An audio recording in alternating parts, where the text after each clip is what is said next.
Emergency podcast, guys. Johnny Cueto is officially back, baby.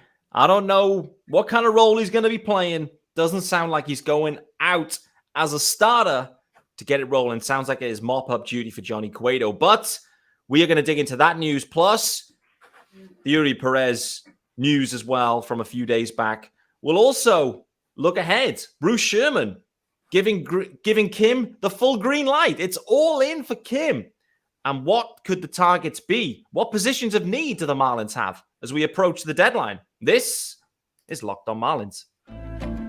You are Locked On Marlins, your daily podcast on the Miami Marlins. Part of the Locked On Podcast Network, your team every day.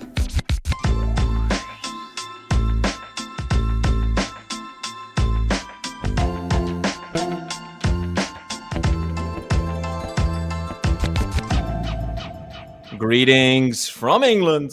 Welcome to Locked On Marlins. This, of course, is your daily Marlins podcast.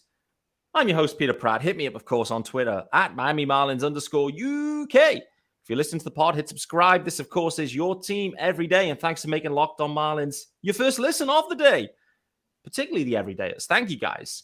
If you'd like to leave a comment and engage more directly, head on over to YouTube, guys. There is a YouTube channel. It's called Locked On Marlins. It's the same name.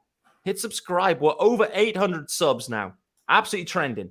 We should be at 1,000 by end of July, right? Hit subscribe there also, guys. Leave a comment. Let me know what you're thinking about the show. Let me know what you're thinking about this Marlins team. This team is 14 games over. Johnny Cueto's just been recalled. Dane Myers is absolutely raking, and Bruce Sherman is saying we're all in. I don't know what to do as a Marlins fan. Luckily, Sean Barrett is here to help. It's a Tuesday episode, the UK GOAT here. Push back a day due to draft related. This draft just getting in the way, Sean, but we're back on a Tuesday. How we doing, brother? Yeah, not too bad. Yeah, we've got the draft. We've got All-Star Weekend. It's or week, as I should call it. It's a crazy time right now, but it's a time to step back and look at the first half for sure. Reflection, baby. Reflection is right. You have to do it. Also, this episode is sponsored by Gametime. You can download the Gametime app, create an account, and use the code LOCKEDONMLB for $20 off your first purchase. Last-minute tickets, lowest price, guaranteed. Sean Barrett, the Marlins are 14 games over 500 at the All-Star break. Is this the best season, first half anyway, not overall, the best first half that you can ever remember as a Marlins fan? It's certainly the best one in recent memory. But yeah, there was a very hot beginning, and I'm going to blank on the year now, but definitely in the last 10 years, maybe even 15, this is definitely very different, and it almost feels different in the sense of like even a hot start before you wouldn't be thinking playoffs. It was always that nagging doubt. I mean, that resides in me at all times, but it is a case of this first half built off the way that they've won games and they've strung together these great series. This is definitely one of the more exciting seasons we've had in a long time, and I'm almost certain with your tenure, this is probably the best one you've had. I mean, without doubt. The 2020 year, the COVID year was, the season they'd have been into the playoffs and out the playoffs by now in terms of games played. But 2020 was special in many ways, but in terms of a 162, this is by far the best campaign that I've enjoyed. They're 14 games over 500 at this point. Sean, some people have said this Marlins team are lucky. At 14 games over 500 at the All-Star break, is that true? Could that be true? Is this a lucky Marlins, and is their luck going to run out? I think to a certain degree you have to say, yeah, there's some luck involved, but it is a case of they're just doing things to get the wins. We see this. Well, I've seen this a lot of times where you see a team that you think they ain't that good, and they ride a season of success. And now, that's how the Marlins feel. It's not. There's been some clear and obvious changes in the way that the team is structured, but skipping under the helm, of course. And it does feel like there's a new voice, a new faith, a new belief that this team can actually go and do something. Yeah. And that's definitely carried over. The players have talked about it quite a lot recently, saying that this is a very clear, different direction, and we've got hope and belief again that we can win the games every day. I think the way that we've talked before about how Skip's manage him, It's a completely different way. And I think it is a case of, at the moment they're riding high on this wave of enthusiasm. And I think it is a case of, we know that the record probably does flatter them, but we've got so used to maybe like last year where it was the opposite. Yeah. So you need luck in sport. I think that's definitely the case. I think they are lucky to a certain degree, and I think it's clear that the second half is going to require some additions for it to continue, because those lucky bounces that they've got so far may not continue. Yeah, I think that's probably fair. Like, they've made their own luck, is how I would describe it. And there's been times where, it's gone against them. Like game 1 against the Phils, like one lucky swing from Pache. It's probably unfair to say a lucky swing, but, like that only just got out. Like, it felt, Pache's not that kind of guy. He's not looking to hit home runs there in that spot. So, it was one of them games, but they've definitely had, that Jordan Hicks, like recent one where he throws it over Goldie's head. They had the catcher's interference maybe multiple times this year. There's been the voodoo magic that's just been part of this club, but equally, they make their own luck because the pressure they put on teams in those spots. Like, it isn't just teams have fallen apart because, for whatever reason, they're falling apart because they feel under pressure. That's why. And they feel under pressure because this Marlins offense in particular is designed to build pressure, because they're a contact heavy team and it's not going to be tons of strikeouts. There's going to be some walks. So you have to tip your cap to, but there has been an element of luck in there. Like, a lot of people feel that way, but at 14 games over 500, mate, with 3 wildcard spots as well available, like the Marlins, I think it would be a huge disappointment from this point now if they didn't make the postseason. What about you?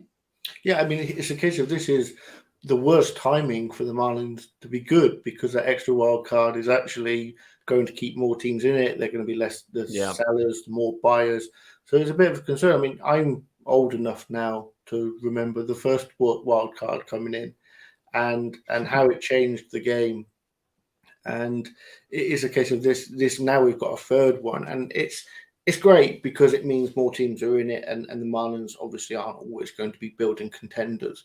But it's just ironic that the 1 year where the Marlins are well on target to be the first wild card, there are other teams that are going to be fighting with them because of the extra opportunities. But it's good for the mid levels. It keeps more fan bases involved, and of course it keeps more eyeballs on the game, and that's what they're trying to do as far as the league adding these in. But for the Marlins, of course it's good.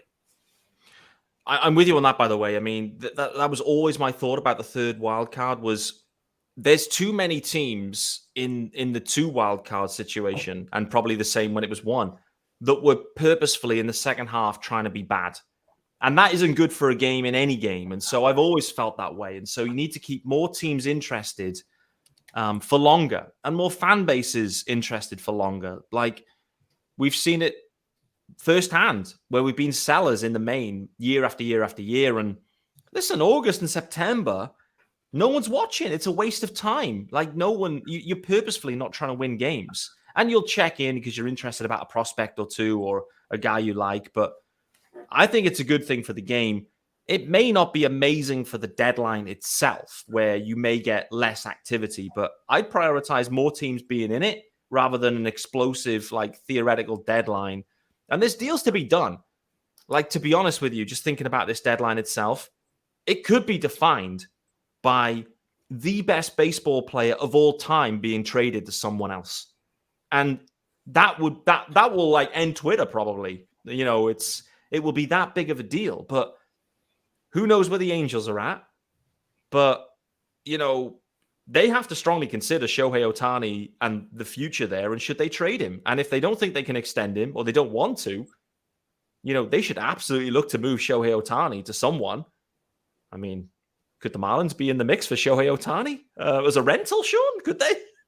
Oh, God love you, Pete. No, is a short answer.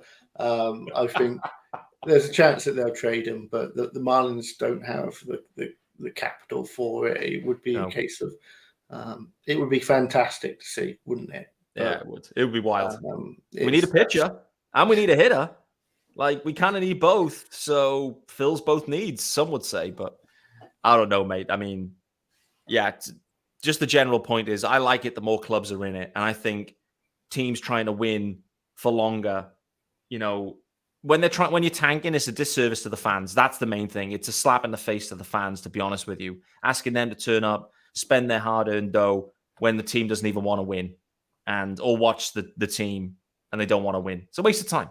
Waste of time. It's the thing I hate most about American sports, to be honest with you. And I like a lot about American sports, but that element where you're incentivized to lose, it's really frustrating. And as a Marlins fan, we felt it. Let's get into our first ad. Then let's talk about Eury Perez and Johnny Cueto, mate, because I recorded an emergency pod with Eury Perez news. We're a couple of days on, so it's marinated a touch since. Johnny Cueto then recalled today. He had to be recalled today. So let's dig into that, Sean, after the ads, which I think is still a very divisive topic, let's say. But as I've already mentioned, our good friends over at Gametime are sponsoring this episode. And guys, if you are looking for last-minute tickets, it shouldn't be a stressful situation. It shouldn't. Gametime is the fast and easy way to buy tickets for all sports, music, comedy, and theater near you. They've got killer deals on last-minute tickets and their best price guarantee.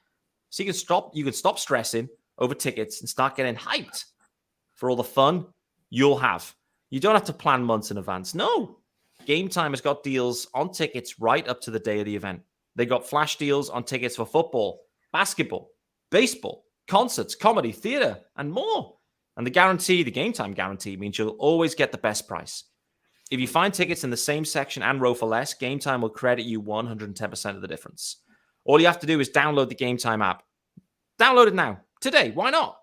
Create an account and use the code LOCKEDONMLB for $20 off your first purchase. Terms apply. Again, create an account and redeem the code LOCKEDONMLB for $20 off. Not Locked On Marlins, no, Locked On MLB, $20 off.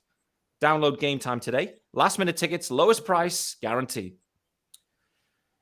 Sean, the breaking news as we hit record here was Johnny Cueto recalled. His 30-day period, rehab assignment period ended today. A decision had to be made. The Marlins have made that decision. Sean Reynolds optioned. So he was recalled and then optioned without throwing a pitch in a tight series with the Phils. But Johnny Cueto back. The news from Craig is that the expectation is he won't join the rotation. So we're expecting Johnny Cueto into the bullpen. Eury Perez already optioned. So let's start with Eury Perez, mate. The news there that Eury was optioned, and the Marlins have spoke about it since. Kim spoke about it since, that it was a breather. Wanted to give Eury Perez a breather. And the expectation is perhaps he will rejoin the rotation sometime in August. So just your take on this. I gave a very knee-jerk reaction to that news. It's hard news to take, to be honest with you. So a few days have passed. How are you feeling about this decision to option Eury and give him that breather? So I was probably less emotional about it. I mean, this has surprise. Yeah, exactly. This is kind of what I had expected them to do. Obviously, they spoke about doing it. I'm being pretty hard and fast about the idea that just keep him in the rotation, let him pitch, get to 125 or wherever the number is that you decide, and that's him done for the season. I personally, I understand, obviously, September games have this heightened kind of energy because you're getting close to the playoffs, but a win in July is just as valuable as a win in September. I don't see it, and I didn't see the necessary reason to actually change and adjust him. Just let him pitch, get to your number, and let him go down. Since it happened, I've actually kind of slowly warmed to the idea, simply because I think if the team do want to slow him down, this is the best time to do it. Obviously, you've got the All-Star break. Coming out of the All-Star break, the July schedule is actually quite easy. Not because of the opponents, but because of the days off. They've got 3 days off in a matter of 10 or 12 games. Yeah. And you could just about theoretically run with a 4-man rotation. Mm-hmm. So this is a way to limit Eury's pitches. So you send him down to AAA and you have him just start every 5-6 days, throw a couple of innings and be done with it. I know that a lot of people have asked the question of, well, if you're going to send him down to AAA just to keep his arm warm, why not do that at the major league level? Yeah. And to me, the simple answer to that is because you need that spot on the roster to be that fireman. You look at what they're doing with that 25th spot at the moment, or 26th spot at the moment. Yeah. Which is literally just bring a guy up, use him, send him down, bring a guy up. So I'm quite interested to see what happens with Cueto, because you've got 4 days now before the Marlins next play a game. Is he just up because they've got 4 days to wait on a decision? Yeah. Is it administrative, right? They could essentially take a look at him at the big club, throw a bullpen and get a good look at him and make a decision. Are we happy to keep him in the bullpen, or do they just straight release him from there? It's going to be the decision, isn't it? It's been talked about a ton. I to your point, there has been a role for that all season long. The Mopup dude there has been a role, and they have just cycled arms, and they've needed to, because they've had Eury Perez that they've had. Actually, do you know what? They've really just, the whole rotation has been restricted in terms of in terms of pitch count. Like, we saw it with Sandy his last start. We saw it with Brax recently. We saw it with Luzardo most recently, where he was 81 pitches? 81? Okay, he plunked the dude, and then he was taken out of the game. And I know it's linked to the matchups and whatever, but they aren't going into the hundreds or into the late 90s. Like, most of the guys are going like 80-something pitches is kind of the range. And there's the odd blow-up game. And so they need that guy. They need the mop-up guy. But to your point, they've been cycling it, where Soriano comes up, does well, down. Archie Bradley next up, does okay-ish, cycle, down. Yeah, I know it's a bit sketchy with Archie Bradley, but, he did what he needed to do in Atlanta once. I mean, that was a tough situation for Archie Bradley there. But with Cueto, they're not going to have that opportunity. Like, he's going to be the mop-up dude, but they aren't going to be able to cycle him down. And they have actually leaned into that role pretty profusely during the whole campaign. And so, I don't know, mate. Like, there shouldn't be any passengers in this rotation, on this roster. There should be no passengers. 14 games over 500. They're in the wild card 1 spot. The division's not in, it's not in reach, the division. So they are in a dogfight for a wild card spot. There should be no passengers. And the question will come is, well, the question you've already asked is, is this just administrative? They've made this move today because they had to. And does Cueto actually see the field for the Marlins again? Or does something happen in between? Or if he is up, and let's say his first outing, mop-up duty against Baltimore, it's possible that could happen. The Orioles are absolutely en fuego. Cueto comes out and he gets absolutely lit up in an inning where he's looking to go 3. What do the Marlins do then? Like, all of a sudden, his arm's cooked. He's not producing. Is that going to be the situation here where they've got to see one bad outing in the bullpen to make a decision? I'm just completely perplexed about this whole Cueto situation. But how do you see this ending? I see it ending probably with a release. It is a case of they're not going to bring him into a game that's winnable, as it were. No. But also, if you're bringing him in and you need 4 innings from him or 3 innings from him to save the bullpen to fight another day, and he can't get out of the first inning, we could genuinely see a Yamamoto. You're throwing 100 pitches. Yeah. I don't care if you give up 17 runs, and we could end up with a 28-3 game again.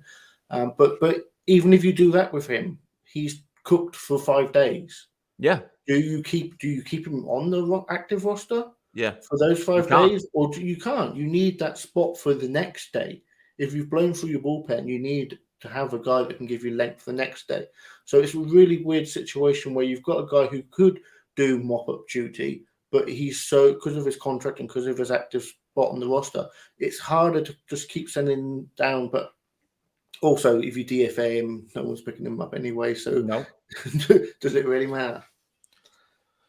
But this is the meat and potatoes of this Johnny Cueto decision, though, mate, because the mop-up guy has been a revolving door all season. And as soon as Johnny Cueto is out there in mop-up duty role, whatever day that is, if it's in Baltimore, if it's in against St. Louis, whenever that day may come, the corresponding move at that point will be, we need to option this dude because we need another mop-up guy because we might need him today or the day after. So I just don't see how this is going to end here. Like, it's going to end with maybe one mop-up duty outing and then that's it. Or to your point, they've got 4 days. This feels administrative. I just feel like I'm just not convinced Cueto's gonna make it back at all. I don't know if they just make the call earlier than that, or who knows, mate? Who knows? Because he's not owed a ton of dough now. Like, he's already earned, $8.5 million this year. He's already in, what's that, 4.5 maybe?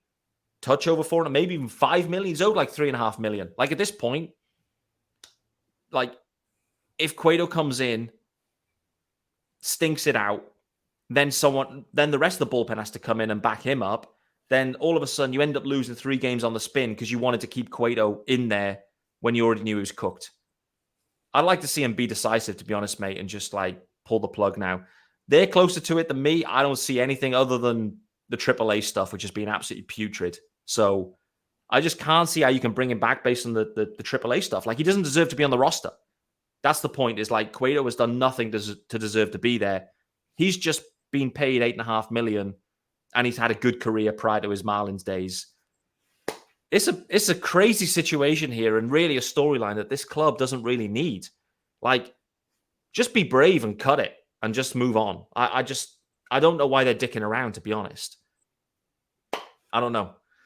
Let's do the final ad, and then I want to talk about Bruce Sherman giving it the all-in vibes, and I want to talk about what we think, or where we think the Marlins need to bolster this roster, because once we get past the All-Star break, that is going to be a big conversation. So with that being said, this episode is sponsored by our good friends over at BetterHelp. And sometimes in life, we're faced with tough choices. I mean, seems like a perfect segue from that. And the path forward isn't always clear. Whether you're dealing with decisions around career, relationships, or anything else, therapy helps you stay connected to what you really want while you navigate life, so you can move forward with confidence and excitement. Trusting yourself to make decisions that align with your values is like anything. The more you practice it, the easier it gets. So if you're thinking about starting therapy, give BetterHelp a try. It's entirely online, designed to be convenient, flexible, and suited to your schedule. Just fill out a brief questionnaire to get matched to a licensed therapist. Switch therapists if you need, anytime for no additional charge. All you have to do, it's pretty easy, is visit betterhelp.com/LockedOnMLB today to get 10% off your first month. Let therapy be your map with BetterHelp. That's BetterHelp as in HELP. So betterhelp.com/LockedOnMLB. All right, Sean. Bruce Sherman in the Herald, giving it the vibes that the Marlins will be buyers. Kim Ang will have everything at her disposal for this year. He's delighted with what he's seen. He's loving what he's seen on the field. He's loving the attendance drastically rising. Bruce is all in.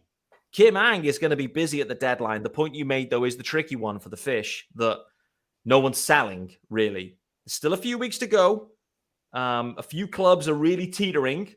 The Cardinals, I think, are teetering. The White Sox, I think, are teetering. There's a few clubs definitely there that are teetering, and a few that are like known sellers. You'd expect Bruce Sherman to be saying that, though, right at this point. Like, that's what Bruce should be saying. Whether it's executed, who knows? It feels like back in the day of we have money and we will spend, and then it's just the poorly spent money ever. But Bruce should be saying that. Kim Ang should have free reign at this point, right? Yeah, absolutely. I mean, it is a case of, what else is he going to say? But also, he doesn't have to say anything. No, true. He doesn't. It's not his prerogative to speak to the media. He doesn't necessarily have to do it. He doesn't have to technically answer the questions without, you see all the time with GMs and owners. You get an answer, but it's a non-answer. Yeah. So I think it is a case of he said the right thing. He said the obvious thing as well. But the proof will be in the pudding. It is a case of, so spending at the deadline can mean many things, doesn't it? It's not just a case of, they're going to bring in a guy. I think it is a case of, we know that there are people that they need to bring in. There are some holes. And the team obviously are going to make moves. So it's an easy thing to say. I mean, if they bring in Jaime Candelario, for example, from the Nationals, he's not on a lot of money, but we're talking about millions of dollars, like it's not a lot of money. But I know. In the grand scheme of things for a baseball team, it isn't. But that Bruce could turn around and say, I said I was going to spend money, and that is money spent. So we'll see. I mean, it is a case of, I think we've seen some things from him to make us think that we should trust what he says, but we've also seen some things that maybe say other things. So I think it is a case of he said the right thing, and let's see him actually back that up now. Yeah, agreed. And I think, clearly, irrespective of what happens, it's easy to walk out after the deadline and go, we tried. I tried. We tried to make it happen, couldn't get a deal done. Feel like we've heard that before too. We tried hard, we just couldn't get it done, etc., etc. And this isn't about actually getting contracts done. Can you convince someone to come and join your club? But that isn't the conversation. It's about negotiating with other clubs at this point, trying to make deals. From a position of need perspective, what do you see as the true needs here? Maybe like a top three, because listen, you're always looking for upgrades, but as you head into the deadline, what are the three areas, if there are indeed three? There may not be. I mean, there's 14 games over 500 here. So what do you see as maybe like 1 to 3 position of needs here for the Fish at this deadline? I think catcher would be in that list if it were easier to do. I just don't see. I don't see a way to do it. I don't see anything on the market that's overly interesting apart from Contreras. But that money, that's not Bruce money. That's more. That's not Bruce money. No, that's Yankee money or something, right? Yeah. So we'll leave that one well alone. I think third base is an obvious one. Mm-hmm. What we've seen from Segura for the whole of the season is just, it's not good enough, quite frankly. And I think that's the most obvious spot in the infield that needs filling for sure. Yep. An extra outfielder, I don't see that happening. I think there's enough to piece together between the players that the Marlins have. An arm, you've got to get an arm. You could argue two at the deadline, and it'll be a case of, it'll be interesting to see what they do. Where if there are some big names out there that are available, are they available to the Marlins? But what they got, who knows? And then a bullpen piece. I think always having, like, that's just the obvious thing, isn't it? You see this every year, that the competitive teams go and pick up someone's closer and put them in the setup role. Yeah. And the Marlins are at a position right now that they could go and pick up a team's closer and not put him in the setup role because they might need him as their closer. They might do. I mean, Puck had a bit of a ropey stretch, but I think what I like to see, it's funny, like seeing Skip talk about Puck and speaking about how the guys were thinking about Puck as well. Like, they truly believe in AJ Puck. And I think that's half of the battle is, and we've seen it with Bassman, like he was the most obvious situation where it's in the mind in the ninth, and you don't want to ding anyone's confidence. Like, just let Puck, give him the full back in, let him just roll out there and do his thing, and Puck will come back. Like I said, like that Pache home run, Pache's not trying to hit a home run there in that spot. He's kind of lucked out with it, and it makes it looks bad. But yeah, I think for me, in priority level, they need an SP and they need one Rapido. To be honest, they need a starter, and I think they'll definitely swing a starter, which is crazy because of what this club is. They also, I think, need a righty reliever. To be honest, I'm intrigued to see if they do get Max Meyer back by the back end of the year too. Like if they maybe look to get Meyer in the pen. I also, third base, I think is interesting, as is catcher. I must say Gene Segura has turned around a touch since he's returned from this Phantom IL stint.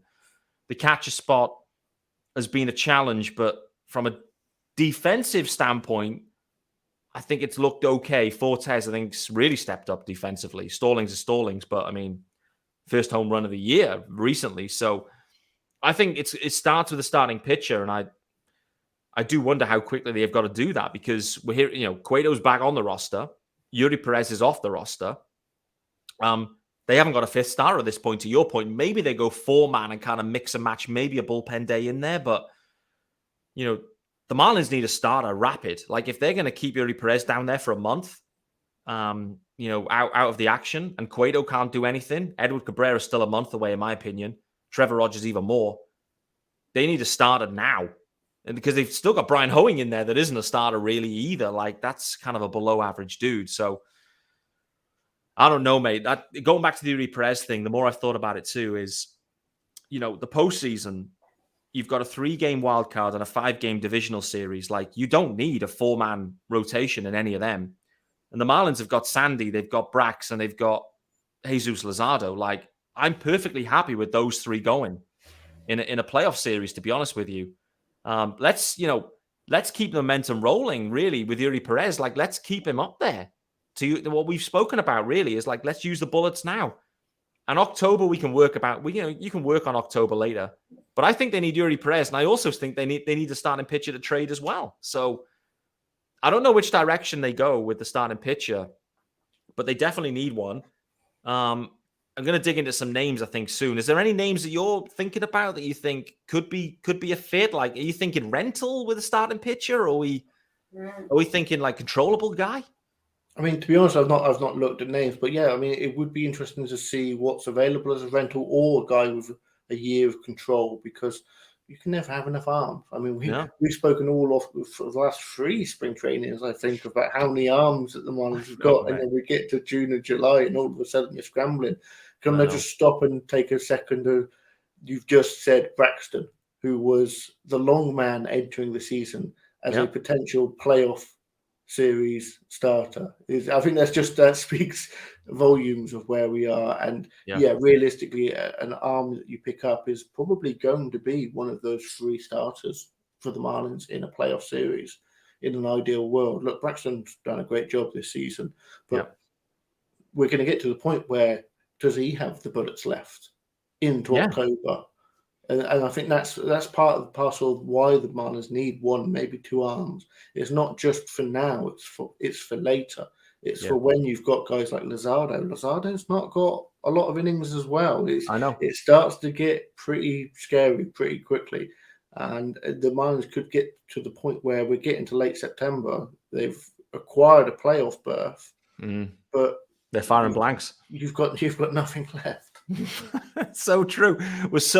The funny thing is, though, Sean, right? Like, we're so focused on Eury Perez for obvious reasons, but apart from Sandy, Eury plus everyone else has the same concern that they've just never done 160 plus or anything. Like, they've never had a full body of work ever. And they're babying Eury Perez for obvious reasons, but they can't afford to baby Jesus Luzardo, Braxton Garrett.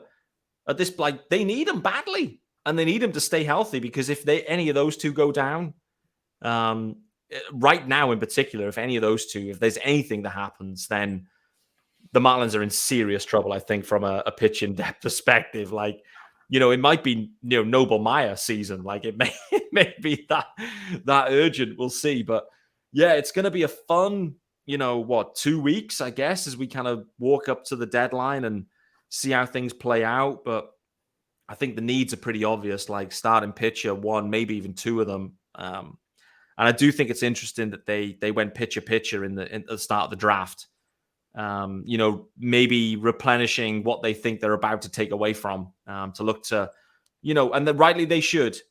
They're all in this year, and they should look to supplement the major league roster right now, and give themselves a chance, because that's what it's all about. It's not about trying to play for 500 balls. So I do think that. What was your take on that? The 2 pitchers first off the board there for the Fish. It does kind of lean into the fact that some of the upper minors guys could well be available and on the move, I think. Yeah, I mean, it fits at MO, doesn't it? Go pitching heavy in the draft. And it is a case of you've got this conveyor belt of guys continually happening. And as the Marlins develop these arms, it does get to the point where you can trade from that surplus. I mean, it was weird because they went into the draft talking about, we're going to go hitter first, and then went with a high school pitcher, which some are calling it a bit of a reach, but I mean, no one's doubting the quality of the arm. So it'll be interesting to see what happens, as you said, over the next 2 weeks as that depth that the Marlins has. I mean, Maya, for example, is you've spoken about it already, being an ideal trade candidate because he's not available to the Marlins right now. So he is right now for this season dead wood, and of course, going into the future, he's got massive potential. So yeah, he's one of the Marlins have a certain level of depth, but that in the minors, but that's where they're going to have to trade from to acquire. Yep. So it's going to be interesting. And the draft obviously is full of excitement, but we're talking about 18-year-olds who might not be in the majors for another 6-7 years. Not everyone can be Eury Perez. No, they can't. It's crazy to think, just hearing Noble Meyer talking. I mean, firstly, I spoke about in yesterday's episode, I saw his face and then I heard him speak and I was like, whoa, he's got some deep tones, which really caught me off guard, actually. But yeah, to your point, he's only 18 months, I think, or so younger than Eury Perez. But we're now thinking, well, he's 4, 5, 6 years away, which is, just shows Eury Perez is a unicorn. He really is. What he's doing is crazy. So, we're going to wrap it up there. It's been a real fun episode. The Marlins are 14 games over 500 at the All-Star break. There's a lot of excitement. There's a lot of fans that don't actually know what to do with themselves. They don't know how to react, which is fun. I know how I reacted to Eury Perez being optioned, and it wasn't that positive. And I feel the same in a negative way about Johnny Cueto being recalled, but it is what it is. We've got a few days to see if he actually ends up throwing any pitches or not. Bruce Sherman saying he's all in. The Marlins' needs, I think, look pretty clear. Starting pitcher is a big priority at this point. The Marlins need to do something, need to do it quick. I do think they look to add a reliever too. And I'm interested to see on the offensive side of the ball too, whether they look to address third base or catcher as we approach the deadline. But either way, guys, that's been a lot of fun. Thanks to the UK GOAT, Sean Barrett. Of course, on a Tuesday episode from Sean Barrett. We'll be back, of course, on Wednesday, looking back at all the action from the Home Run Derby and that pronunciation, and also looking ahead to the All-Star game as well. Look forward to seeing you then.